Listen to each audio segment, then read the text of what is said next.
What is going on, everybody? It is your boy, your man's Took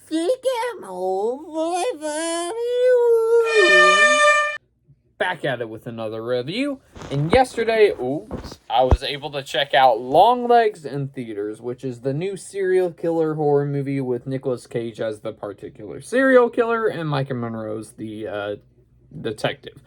But before we get into actual beginning of the video, tell the guys don't forget to subscribe if you're new to the channel, because number one, it's absolutely free. Number two, we're on the road to 1,000 subscribers, just 184 away now, and also maybe help with the YouTube algorithm recommended more people, maybe they could join that talks.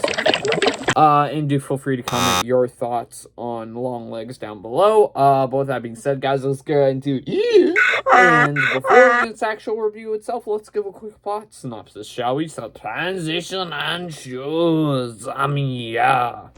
FBI agent Lee Harker is assigned to an unsolved serial killer case that takes an unexpected turn, revealing evidence of the occult. Harker discovers a personal connection to the killer and must stop him before he strikes again.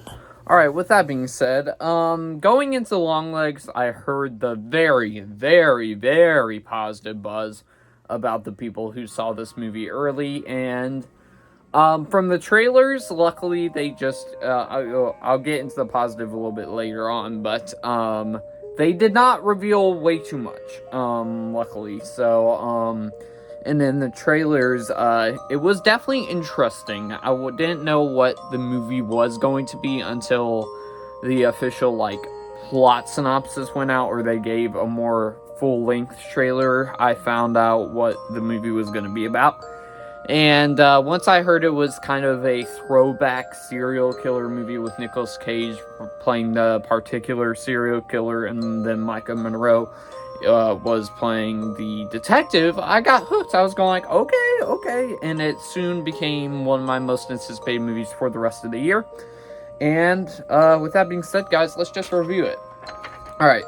So starting off with the good, we have the acting. The acting in here was phenomenal, particularly from the two leads I just mentioned. Micah Monroe does a phenomenal job playing this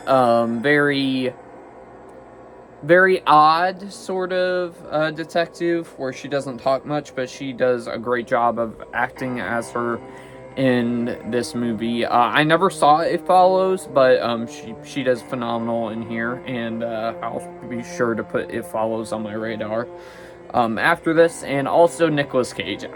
This might be a hot take, but I think this for me is probably his best performance he's ever done. Is it on the level of Hannibal? Is it on the level of Anthony Hopkins as Hannibal Lecter? No, but it's still another great serial killer performance of him in here. And this was supposedly one of the first movies he actually followed the script. He didn't improvise or change anything. And you can definitely tell because Nicolas Cage has a very distinct going crazy sort of acting, which you have some of that in here, but it's not as much It's not as Nicolas Cage as his other movies, if that makes sense. So luckily, he didn't go full-blown Nicolas Cage and gave a great, phenomenal performance in here. And I honestly won't be surprised if he gets nominated for an Oscar this year, because he was really great in it. Another positive, the disturb factor. The disturb factor in here is really terrifying, because once you see all the aftermath of what Longlegs actually did to these people for the murders and stuff, it's just very, it's very, disturbing, and kind of when you go back into your house, when you come back home, you're just going, and checking to make sure if there's no one there. And we all saw the brief disturbing glimpses in the trailers too, with Longlegs and his dolls or whatever it was. But yeah, very disturbing in here. Another positive, the makeup and costuming. The makeup and costuming are great in here. More particularly, why I added this is because the makeup for Nicolas Cage as Longlegs, which luckily not a whole lot of people have seen it, and luckily they did not reveal it fully in the trailers, because Nicolas Cage was kind of the selling point for this movie in the marketing. And yeah, you get very brief glimpses of him in the trailers. When you see him with the makeup they got on him, man, you won't see him as anything else in his past previous work for movies. That's for sure. Another positive is the 90s aesthetic. I'm pretty sure, well, I don't know which aesthetic. I'm pretty sure it's either 70s or 90s. I forgot what time frame this takes place. But whatever time frame it takes place in, I'm pretty sure it is in the 90s. They did a great job of making it look like it was from the 90s throughout the movie. And, yeah, well, it is the 90s because, you know, they outright stated it is a 90s serial killer inspired movie from that decade. Not too long runtime. It was not that long. It was actually an hour and 45 minutes, so it's what movies used to be. But not anymore. But yeah, the runtime wasn't that bad. I'm glad it was only an hour and 45 minutes, and it was really gripping with its time frame. Another positive, the detective aspect of the movie. I thought the detective aspect, particularly in the first 45 to 50 minutes, I would say, is really gripping stuff as well when you're following the detective side of things, and Micah Monroe's trying to find out basically who the serial killer is and why he's doing this.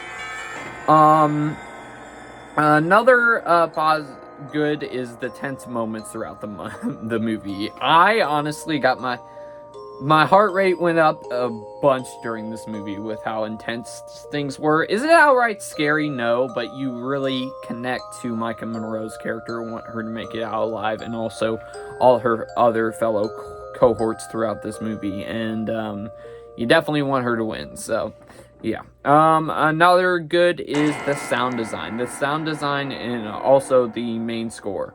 The main score, while kind of sounding familiar to other themes throughout some other specific horror movies, is still a great main score in here. I thought they changed just a little tiny bits and pieces to make it stand out on its own, and it was really good. And also the sound design is really good in here too, because once a door or a window, you hear it open, you immediately perk up and go. Yeah. The sound design was great for this movie. And then final positive is the trailers. As I said before, I'm not going to talk about this for too long because I mentioned it at the beginning. For the trailers, they didn't reveal too much, so I'm glad they didn't do that. Alright, so now, moving on to the mixed aspects of the final act. I know probably a whole lot of people are going to put this in the negative elements, but there's a couple of cool moments throughout here, but overall, it doesn't fully work, but there's elements that do work. The slightest of slightest bits. Because there's a point in the movie when you think the movie is gonna end, and it's going, oh my gosh, please do not end like that. That would be such a crap ending, because this movie's been great so far. And luckily, it did not do that. And it kept going on, but also, when it went to the final act past that, it's just, it gets kinda, because this movie, I would say, mostly is grounded, but until you get to the final act, it's kinda, really? Really? You're deciding to do that? It doesn't make it seem real anymore, or it could possibly happen, so it kind of takes away that creepiness factor a little bit later on in the movie. And then another mixed aspect is why Longlegs is doing what he's doing.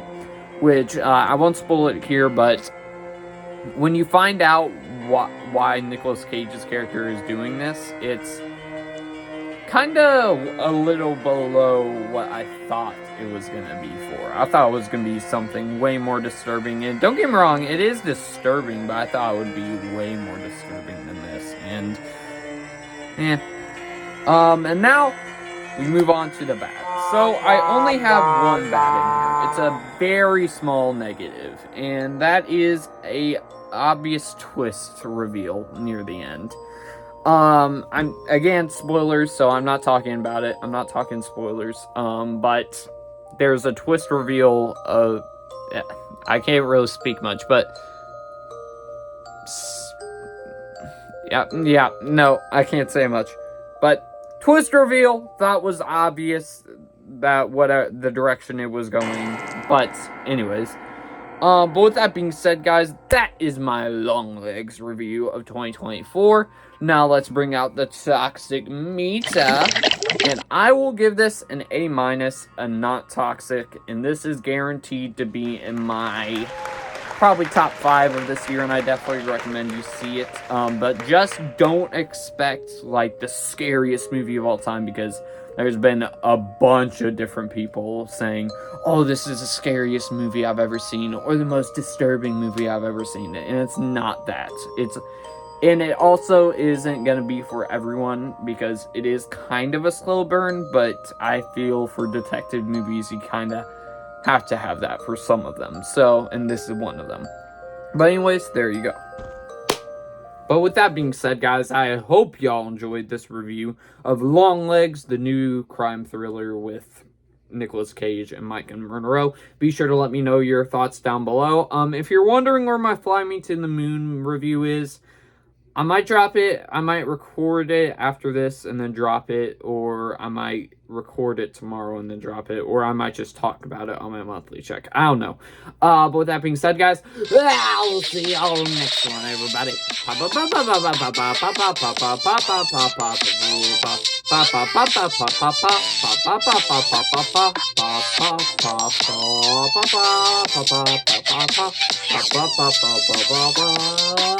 Peace.